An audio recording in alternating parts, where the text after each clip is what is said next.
નમસ્કાર મિત્રો, મારું નામ સંગીતા છે. મારી ઉંમર 35 વર્ષ છે અને હું અમદાવાદની એક મોટી કોઠીમાં રહું છું. મારા પતિ રાજેશ એક બિઝનેસમેન છે, જેઓ મોટાભાગે બહાર જ રહે છે, ક્યારેક દિલ્હી, ક્યારેક મુંબઈ. આ કારણે કોઠીનું બધું કામ, તેની દેખભાળ અને મારા એકલતાનો સામનો આ બધું મારે જ કરવું પડે છે. એમ તો મારી પાસે 2 નોકર છે, એક રસોઈયો અને એક માળી. પણ હાલમાં જ એક નવો નોકર આવ્યો છે, જેનું નામ સોનુ છે. ઉંમર લગભગ 25 વર્ષની હશે. શ્યામળો, પાતળો, પણ ચહેરા પર એક સચ્ચી સ્મિત અને આંખોમાં કંઈક ઊંડાણ હતું, જે વિચિત્ર લાગતું હતું પણ ગમતું પણ હતું. પહેલીવાર જ્યારે તે સામે આવ્યો હતો, સફેદ શર્ટ અને સહેજ ફાટેલી જીન્સમાં, તેના હાથમાં પાણીનો ગ્લાસ હતો, જે તેણે ખૂબ જ નરમાઈથી મારી સામે મૂક્યો. તે પળે તેના હાથની ગરમી મારી આંગળીઓને સ્પર્શી તો થોડી પળો માટે હું થંભી ગઈ હતી. કદાચ એટલે કે ઘણા દિવસો પછી કોઈએ મને આટલા ધ્યાનથી જોઈ હતી. પતિના બિઝનેસ ટૂર હવે 1-2 મહિના સુધી ચાલતા હતા. આવા સમયે કોઠીમાં શાંતિ સિવાય કંઈ નહોતું. દિવાલો પણ જાણે ચૂપચાપ મારી સાથે વાતો કરતી અને હું બસ તેમને સાંભળતી રહેતી. સોનુ આવ્યો તો લાગ્યું જાણે ઘરમાં થોડી હલચલ પાછી ફરી હોય. સવારે તે ઝાડુ પોતું કરતો, પછી બગીચામાં જઈને છોડવાઓને પાણી આપતો. પણ મને આશ્ચર્ય એ વાતનું હતું કે જ્યારે પણ હું અગાસીમાં ઊભી રહીને નીચે જોતી, તે જાણે મારા જોવાનો અંદાજ પારખી લેતો અને કંઈ પણ બોલ્યા વિના બસ હળવું સ્મિત આપી લેતો. તે સ્મિતમાં કંઈક એવું હતું જે સીધું દિલમાં ઉતરી જતું હતું. એક દિવસ બપોરે મેં તેને બોલાવ્યો કે સોનુ જરા પાણી લાવજે. તે અંદર આવ્યો અને જ્યારે ગ્લાસ મારી પાસે મૂક્યો તો બોલ્યો, માલકીન, આજે ખૂબ ગરમી છે, ઠંડુ પાણી આપી દો. તેના અવાજમાં એટલી નરમાઈ હતી કે મારા હોઠ પર આપોઆપ સ્મિત આવી ગયું. મેં કહ્યું, હા સોનુ, ઠંડુ આપી દે. પછી જ્યારે તે ફર્યો તો તેની ચાલમાં એક આત્મવિશ્વાસ હતો, જે કોઈ પણ નોકરમાં ભાગ્યે જોવા મળ્યો હોય. બીજા દિવસે જ્યારે હું ડ્રોઈંગ રૂમમાં બેઠી હતી, તેણે સફાઈ કરતાં પૂછ્યું, માલકીન, આ ફૂલદાની અહીં ઠીક લાગશે કે ટેબલ પર? હું તેનો અવાજ સાંભળીને ચોંકી ગઈ, કારણ કે તેણે આ સવાલ ખૂબ જ સહજતાથી પૂછ્યો હતો, જેમ કોઈ પોતાનું પૂછે. મેં કહ્યું, તને જે ઠીક લાગે. અને તે દિવસે પહેલી વાર અનુભવ્યું કે હું તેના જવાબોની રાહ જોવા લાગી છું. સાંજે જ્યારે તે બગીચામાં પાણી આપી રહ્યો હતો તો મેં બારીમાંથી જોયું. તેની બાજુઓની નસો ઉપસી આવી હતી. સૂરજના ઢળતા પ્રકાશમાં પરસેવો ચમકી રહ્યો હતો અને તેના ચહેરા પર એક વિચિત્ર સચ્ચાઈ હતી. ખબર નહીં કેમ હું વારંવાર તે તરફ જોઈ રહી હતી.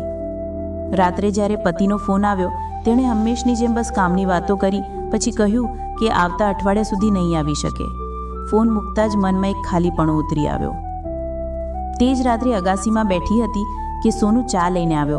બોલ્યો, માલકીન, વિચાર્યું કે તમે એકલા હશો, ચા બનાવી દીધી. હું ચોંકી, પણ સાથે જ દિલને સારું પણ લાગ્યું. મેં કહ્યું, તને કેવી રીતે ખબર કે મારે ચા પીવી છે? તે બોલ્યો, ખબર નથી, લાગ્યું કે કદાચ પીશો. તેની આંખો ઝૂકેલી હતી, પણ તેમાં એક સાદગી હતી જે દિલને સ્પર્શી ગઈ. મેં ધીમેથી કપ લીધો અને પહેલો ઘૂંટ લેતા જ બોલી, બહુ સરસ ચા બનાવી છે. તે હસ્યો અને બોલ્યો, તમારા માટે તો કોશિશ કરવી જ જોઈએ. તે પળ કંઈક વધારે જ ઊંડો હતો. બીજા દિવસથી સોનુની હાજરી મને દરેક જગ્યાએ અનુભવવા લાગી. જ્યારે હું રસોઈમાં હોઉં તો લાગતું કે તે નજીક જ છે. જ્યારે હું અગાસીમાં ઊભી હોઉં તો અનુભવાતું કે તેની નજર મારા પર છે. તે કંઈ બોલતો ન હતો, પણ તેની ચૂપકીદીમાં પણ એક ભાવ હતો. એક સાંજે હું થોડી થાકેલી હતી તો બોલી, સોનુ, આજે જરા માથું દબાવી દે. તેણે કંઈ પણ કહ્યા વિના હાથમાં તેલ લીધું અને ધીમે ધીમે વાળમાં આંગળીઓ ફેરવવા લાગ્યો. તેની આંગળીઓનો સ્પર્શ એટલો આરામદાયક હતો કે મારી આંખો બંધ થઈ ગઈ હતી. હું થોડી પળ સુધી બસ તે જ અહેસાસમાં ખોવાયેલી રહી હતી. તે કંઈ ન બોલ્યો, બસ ચૂપચાપ કામ કરતો રહ્યો. પણ મને લાગ્યું જાણે દરેક આંગળી સાથે તે મારો થાક દૂર કરી રહ્યો હોય. જ્યારે તેણે ધીમેથી પૂછ્યું, આરામ મળ્યો માલકીન? તો તેના અવાજમાં એટલી સચ્ચી ચિંતા હતી કે દિલ પીગળી ગયું હતું. મેં બસ હા કહ્યું, પણ દિલમાં ઘણી હલચલ હતી. તે પછી અમારા વચ્ચે એક અકથ્ય સંબંધ બંધાવા લાગ્યો. તે મારા દરેક ઇશારાને બોલ્યા વિના સમજી જતો. સવારે જો હું આછા રંગની સાડી પહેરી હો તો તે બગીચામાં તેવું જ ફૂલ તોડીને ફૂલદાનીમાં મૂકી દેતો. હું તેને વડવાનું નાટક કરતી, પણ મનમાં હસતી રહેતી. એક દિવસ મેં તેને ડાઇનિંગ ટેબલ પર અખબાર વાંચતો પકડી લીધો. બોલી, અરે વાહ, તું તો ભણેલો લાગે છે. તે બોલ્યો, થોડું ઘણું માલકીન, બસ 10મા ધોરણ સુધી. મેં કર્યું, તો પછી વધારે કેમ ન ભણ્યો? તે બોલ્યો, ઘરની હાલત ઠીક નહોતી, કામ કરવું પડ્યું. તે જવાબમાં તેની સાદગી હતી, પણ મને તેમાં એક ગહેરાઈ દેખાઈ. તે પછી જ્યારે પણ અમે વાત કરતા, તે હંમેશા મારી વાત ધ્યાનથી સાંભળતો, જાણે દરેક શબ્દ તેના માટે મહત્વ રાખતો હોય. એક દિવસ પગ લપસી ગયો. તે પહેલાં કે હું પડું, તેણે ઝટ દઈને મને પકડી લીધી. થોડી પળ માટે હું તેના છાતીથી અડીને ઊભી રહી ગઈ હતી. તે ક્ષણ જાણે થંભી ગઈ હતી. તેની ધડકનો તેજ હતી અને હું બસ શ્વાસ રોકીને ઊભી રહી ગઈ હતી. પછી તેણે ધીમેથી કહ્યું, સંભાળીને માલકીન. હું સંભાળી તો ગઈ, પણ મન ક્યાંક ખોવાઈ ગયું. તે દિવસ પછી જ્યારે તે સામે આવતો, મારી ધડકનો તેજ થઈ જતી. સાંજે અરીસા સામે ઊભી હતી તો પોતાને જોતા વિચાર્યું, શું ખરેખર હું હજુ પણ એટલી આકર્ષક છું? કદાચ સોનુની નજરોએ મને ફરીથી પોતાના પ્રત્યે જાગૃત કરી દીધી હતી. એક દિવસ વરસાદ વરસી રહ્યો હતો. કોઠીની બહાર પાણી ભરાઈ ગયું હતું. વીજળી ચાલી ગઈ હતી. હું અગાસીમાં ઊભી હતી. ત્યાં જ રવિ છત્રી લઈને આવ્યો. માલકીન, પલળી જશો. મેં કહ્યું, રહેવા દે ને સોનું, ક્યારેક ક્યારેક પલળવું સારું લાગે છે. તે હસ્યો અને બોલ્યો, જો મન હોય તો હું પણ પલળી જાઉં. અને પછી રાહ જોયા વિના તે મારી પાસે આવી ગયો. અમે બંને વરસાદના ટીપામાં થોડી વાર ઊભા રહ્યા. હવા ઠંડી હતી, પણ તેની પાસે હોવાથી એક વિચિત્ર ગરમાહટ હતી. તે દિવસે પહેલી વાર લાગ્યું કે કોઠીમાં હવે સન્નાટો નથી રહ્યો. રાત્રે જ્યારે હું મારા રૂમમાં પાછી ફરી તો મનમાં હલચલ હતી. શું આ ફક્ત એક આકર્ષણ હતું કે કંઈક બીજું? હું પોતાને સવાલો પૂછતી રહી, પણ જવાબ ન મળ્યો. બીજા દિવસે રવિએ કહ્યું, માલકીન, જો કોઈ કામ ના હોય તો હું બજાર જઈ આવું. મેં કહ્યું, ઊંઢો રહે, હું પણ આવું છું. કદાચ હું પોતે જ તેને સાથે રહી જવા માંગતી હતી. રસ્તામાં અમે બંને સાથે હતા, પણ બોલ્યા વિના ઘણું બધું કહી રહ્યા હતા. તેની આંખોમાં એક સન્માન હતું અને મારા મનમાં એક પોતાનુંપણું. જ્યારે અમે પાછા ફર્યા તો તેણે ધીમેથી બોલ્યું, માલકીન, તમને થાક લાગી રહ્યો છે, આરામ કરી લો. તેના અવાજમાં એટલી ચિંતા હતી કે હું થોડી પળ તેને જોતી રહી. તે રાત્રે ઊંઘ ન આવી. મનમાં તે જ દ્રશ્યો ઘૂમતા રહ્યા. તેની આંખો, તેનો અવાજ અને તે વરસાદની પળ. હવે સોનું મારા માટે માત્ર એક નોકર નહોતો રહ્યો. કદાચ કંઈક એવું જોડાઈ ગયું હતું જે નામોમાં બંધાતું નથી. આવતા કેટલાક દિવસો સુધી અમારા વચ્ચેની તે અકથ્ય નિકટતા વધતી રહી. ક્યારેક તે મારી પસંદ કરેલી સાડીના વખાણ કરી દેતો, ક્યારેક હું વગર કારણે તેવે ચા માટે બોલાવી લેતી, અને હર વખતે જ્યારે અમારી નજરો મળતી તો જાણે સમય થંભી જતો. હું જાણતી હતી કે આ રસ્તો સહેલો નથી, પણ દિલની લાગણીઓને કોણ રોકી શક્યું? અને હવે જ્યારે દર સવારે તે મારી બારીની બહાર ઝાડુ લગાવતો તો મારી આંખો તેની તરફ ઉઠી જતી. બીજા દિવસે સવારે જ્યારે મેં આંખો ખોલી તો બારીની બહાર સોનુને જોયો. તે છોડવાઓને પાણી આપી રહ્યો હતો, પણ આજે તેની ચાલ થોડી ધીમી હતી. ચહેરો થોડો થાકેલો લાગે છે. મને વિચિત્ર ચિંતા થઈ. મેં નીચે જઈને પૂછ્યું, સોનું, તબિયત ઠીક છે ને? તે હસ્યો, હા માલકીન, બસ રાત્રે ઊંઘ બરાબર નથી આવી. મેં કહ્યું, થોડો આરામ કરી લે, બાકીનું કામ પછી કરી લેજે.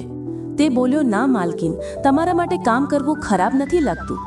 તેના શબ્દોમાં જે પોતાપણું હતું તેણે દિલને સ્પર્શી લીધું.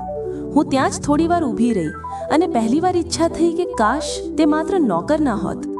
તે દિવસે બપોરે જ્યારે હું રૂમમાં હતી તો અચાનક બહાર જોરદાર વરસાદ શરૂ થઈ ગયો. વીજળી ચાલી ગઈ અને કોઠીમાં અંધારું છવાઈ ગયું. સોનું દોડતો આવ્યો, માલકીન, બારીઓ બંધ કરી દો. મેં કહ્યું, હા, પણ પહેલા અંદર આવી જા, પલળી જઈશ. તે અંદર આવ્યો. તેના કપડાં પૂરી રીતે ભીંજાયેલા હતા. પાણીના ટીપા તેના વાળમાંથી ટપકી રહ્યા હતા. મેં કહ્યું, ઊભો રે, ટુવાલ લાવું છું. જ્યારે હું ટુવાલ લઈને પાછી ફરી તો જોયું કે તે ઊભો હતો, પણ આંખોમાં એક સંકોચ હતો. મેં કહ્યું, લે, વાળ સૂકવી લે. તેણે ધીમેથી ટુવાલ લીધો, પણ જેવો વાળમાં લગાવ્યો મારા હાથ તેના હાથને સ્પર્શી ગયા. તે પણ કંઈક અલગ હતી. હવામાં ઠંડક હતી, પણ તે સ્પર્શમાં એક ગરમાહટ હતી. બંને થોડી પળ માટે એકબીજાને જોવા લાગ્યા. મેં નજર ઝુકાવી લીધી, પણ મન ન ઝૂક્યું. ત્યારે તે બોલ્યો, માલકીન, તમે પણ પલળી ગયા છો, જરા કપડાં બદલી લો ને. તેના અવાજમાં ચિંતા હતી, પણ તેમાં ભાવ પણ હતા. મેં માથું હલાવ્યો અને રૂમ તરફ આગળ વધી. પણ જ્યારે અરીસા સામે પોતાને જોઈ તો સમજાયું કે તે કેમ કહી રહ્યો હતો. ખરેખર હું પલળી ગઈ હતી. વાળ ભીના, સાડી શરીરથી ચોંટેલી. તે પળે મનમાં તે જ વિચાર ઘૂમી ગયો, શું સોનુએ મને આવી રીતે જ જોઈ હશે? અને જો જોઈ હશે તો તેની નજરોમાં હું કેવી લાગી હઈશ? તે રાત્રે ખૂબ મોડે સુધી ઊંઘ ન આવી. બહાર વરસાદ હતો અને મનમાં પણ કંઈક બેચેની. બીજી સવારે જ્યારે હું નીચે આવીને જોયું તો સોનું ચા તૈયાર કરી રહ્યો હતો. જેવો તેણે કપ મૂક્યો, બોલ્યો, કાલના વરસાદમાં તમને ઠંડી તો નથી લાગી ને? મેં બસ હસીને કહ્યું, ના સોનું, હવે ઠીક છું. તે બોલ્યો, તમારું ધ્યાન રાખવું મારું કામ છે માલકીન. તે એક વાક્યમાં જે આત્મીયતા હતી તેણે બધું કહી દીધું. તે દિવસ પછી અમારા વચ્ચેની ચૂપકીદી વધુ ઊંડી થઈ ગઈ. તે બોલ્યા વિના સમજી જતો કે મને શું જોઈએ છે. જો હું થાકેલી હોઉં તો કહ્યા વિના લીંબુ પાણી લઈ આવતો. જો ઉદાસ હોઉં તો બગીચામાંથી તાજા ફૂલ મૂકી દેતો. તેની હાજરી હવે મારા દિવસનો એક હિસ્સો બની ગઈ હતી. એક સાંજે કોઠીમાં કામ કરતા કરતા મારો હાથ હલકો સળગી ગયો. મેં જોરથી આહ કહ્યું અને તે તરત જ દોડતો આવ્યો. માલકીન! તેણે મારો હાથ પકડ્યો અને વિચાર્યા વિના ઠંડા પાણીની નીચે મૂકી દીધો. તેની પકડમાં ચિંતા હતી, પણ કોમળતા પણ હતી. તમારે ધ્યાન રાખવું જોઈએ, તેણે ધીમેથી કહ્યું. હું તેની આંખોમાં જોતી રહી. ત્યાં માત્ર ફિકર નહોતી, એક પોતાપણું હતું જે શબ્દોથી મોટું હતું. મેં કહ્યું, મારા માટે આટલું બધું કેમ વિચારે છે? તે બોલ્યો, કારણ કે તમે મારા માટે ફક્ત માલકીન નથી. તેના આ જવાબે જાણે મને રોકી લેતી. હું કંઈ કહી ન શકી, બસ ત્યાં જ ઊભી રહી ગઈ. રૂમમાં સન્નાટો હતો, પણ તે સન્નાટામાં પણ દિલનો અવાજ સાફ સંભળાતો હતો. આવતા કેટલાક દિવસો સુધી હું પોતાને સમજાવવાની કોશિશ કરતી રહી કે આ ખોટું છે, પણ દિલની વાત કોણ ટાળી શક્યું છે? એક દિવસ જ્યારે પતિનો ફોન આવ્યો તો તેમણે જણાવ્યું કે તે હવે 2 મહિના વધુ બહાર રહેશે. મેં હસીને કહ્યું, ઠીક છે, પણ અંદરથી એક શાંતિ જેવું અનુભવાયું. કદાચ એટલે કે હવે મને સોનુ સાથે વધારે સમય મળશે. બીજા દિવસે સવારે સોનુએ કહ્યું, માલકીન, જો તમે ચાહો તો હું બગીચાના છોડવાઓને નવી રીતે સજાવી દઉં? મેં કહ્યું, હા, પણ હું પણ જોવા માંગુ છું. અમે બંને સાથે બગીચામાં કામ કરવા લાગ્યા. તે માટી ખોદી રહ્યો હતો, હું છોડ રોપી રહી હતી.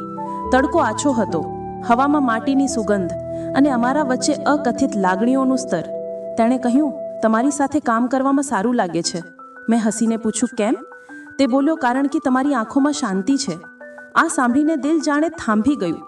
તે દિવસે સાંજ સુધી અમે ત્યાં જ બેઠા રહ્યા, બોલ્યા વિના, બસ સાથે. તે રાત્રે જ્યારે હું રૂમમાં ગઈ તો અનુભવાયું કે હવે આ સંબંધ માત્ર અહેસાસ નહીં પણ આદત બની ગયો છે. બીજા દિવસે જ્યારે મેં અરીસામાં પોતાને જોઈ તો લાગ્યું કે હું ફરીથી એ જ સંગીતા બની ગઈ છું જે ક્યારેક જિંદગીમાં હસતી હતી. સોનુએ મારી અંદરની તે સ્ત્રી પાછી લાવી દીધી હતી જે ક્યાંય ખોવાઈ ગઈ હતી. પણ જેમ હરેક વાર્તામાં વળાંક આવે છે તેમ મારી વાર્તામાં પણ આવ્યો. એક સાંજે સોનુએ કહ્યું, માલકીન, હું કંઈક કહેવા માંગુ છું. તેનો અવાજ ધ્રુજી રહ્યો હતો. મેં કહ્યું, શું થયું? તે બોલ્યો, મને બીજી જગ્યાએ કામની ઓફર મળી છે. પગાર વધારે છે, પણ દિલ નથી માનતું જવાનું. મારા અંદર કંઈક તૂટી ગયું. મેં પોતાને સંભાળતા કહ્યું, જો સારી જગ્યા છે તો ચાલ્યો જા સોનુ. પણ મારો અવાજ ધ્રુજી રહ્યો હતો. તે બોલ્યો, જો તમે કહો તો રોકાઈ જાઉં. તે પણ જાણે શ્વાસ રોકી દેનારું હતું. હું બસ તેને જોતી રહી ગઈ. પછી ધીમેથી બોલી, જે તારા માટે ઠીક હોય તે જ કર. તે ચૂપ રહ્યો, પણ તેની આંખોમાં સવાલો હતા. આવતા 2 દિવસ તેણે કંઈ ન કહ્યું, પણ તેનું વર્તન બદલાઈ ગયું. હવે તે મારી સાથે નજર મેળવવાથી કતરાવા લાગ્યો. મને તેની દૂરી અનુભવાવા લાગી. રાત્રે જ્યારે હું અગાસીમાં ઊભી હતી તો જોયું કે તે બગીચામાં બેઠો છે, માથું ઝુકાવીને. હું નીચે ચાલી ગઈ. બોલી, સોનુ, શું થયું? તેણે ઉપર જોયું. આંખો લાલ હતી. તમારા વિના નહીં રહી શકું, માલકીન. મારો શ્વાસ થંભી ગયો. મેં કહ્યું, સોનુ, આજે આપણે અનુભવી રહ્યા છીએ તેને કદાચ નામ ના આપી શકાય. તે બોલ્યો, નામની જરૂર પણ નથી, બસ અહેસાસ જ કાફી છે. તેની વાતો સાંભળીને દિલ ભરાઈ આવ્યું. હું પાસે ગઈ અને બસ ચૂપચાપ તેની બાજુમાં બેસી ગઈ. હવા ચાલી રહી હતી, ચાંદની ફેલાયેલી હતી અને અમારા વચ્ચે ફક્ત ખામોશી હતી. થોડી વાર પછી તેણે કહ્યું, માલકીન, જો ક્યારેક હું ચાલ્યો જાઉં તો શું તમે મને યાદ રાખશો? મેં ધીમેથી કહ્યું, કદાચ નહીં ભૂલી શકું. તે રાત્રે કંઈ ન કહેવાયું, પણ ઘણું બધું અનુભવાયું. બીજા દિવસે તે કામ કરતો રહ્યો, જાણે કંઈ થયું જ નહોત, પણ તેની આંખોમાં હજી પણ તે જ ઊંડાણ હતું. સાંજે જ્યારે હું રૂમમાં હતી તો તેણે દરવાજા પર ટકોર કરી. માલકીન, હું જઈ રહ્યો છું, તેણે ધીમેથી કહ્યું. મારા હાથમાં રાખેલું પુસ્તક પડી ગયું. હું તેની તરફ આગળ વધી. બોલી, આટલી જલ્દી? તે બોલ્યો, જવાનું દિલ નથી, પણ કદાચ આ જ સાચું હશે. મેં કંઈ ન કહ્યું, બસ તેને જોતી રહી. તે ઝૂક્યો અને બોલ્યો, ધ્યાન રાખજો. મેં માથું હલાવતી રહી ગઈ. તે ચાલ્યો ગયો. દરવાજો બંધ થયો તો લાગ્યું જાણે આખું ઘર ખાલી થઈ ગયું હોય. આવતા કેટલાક દિવસો સુધી હું બિલકુલ ચૂપ રહી. તેનું સ્મિત, તેનો અવાજ, તેની ચિંતા બધું જ આંખો સામે ઘૂમતું રહ્યું. પણ એક સાંજે જ્યારે હું અગાસીમાં ગઈ તો જોયું કે દરવાજા પર તે જ જૂની ફૂલદાની રાખેલી હતી જેમાં તે રોજ ફૂલ મૂકતો હતો. તેમાં આજે પણ એક તાજો ગુલાબ હતો અને તેની નીચે એક ચિઠ્ઠી. માલકીન, હું દૂર જઈ રહ્યો છું, પણ તમારું સ્મિત મારી યાદમાં રહેશે. તે ચિઠ્ઠી વાંચતા આંખો ભીની થઈ ગઈ, પણ દિલમાં શાંતિ હતી કે જે અહેસાસ અમે જીવ્યા તે સાચો હતો. આજે પણ જ્યારે સાંજે બગીચામાં જાઉં છું તો હવામાં તેની હાજરી અનુભવાય છે. કોઠી હજી પણ તેજ છે, દિવાલો પણ તેજ, પણ હવે તે ખામોશ નથી લાગતી. કદાચ એટલે કે સોનુએ મારા દિલમાં તે હલચલ છોડી દીધી છે જે જિંદગીભર સાથે રહેશે. અને હું હસીને આકાશ તરફ જોઉં છું. કદાચ તે ક્યાંક ને ક્યાંક તે પાછું વળીને જોઈ રહ્યો હશે. દોસ્તો, વિડીયો તમને કેવો લાગ્યો કોમેન્ટ કરીને જણાવજો. અને મને તમારા સપોર્ટની ખૂબ જ જરૂર છે, તેથી પ્લીઝ ચેનલને સબસ્ક્રાઇબ કરી લેજો. વિડીયો લાસ્ટ સુધી જોવા બદલ તમારો ખૂબ ખૂબ આભાર. મળીશું નવા વિડીયો સાથે. ત્યાં સુધી બાય બાય.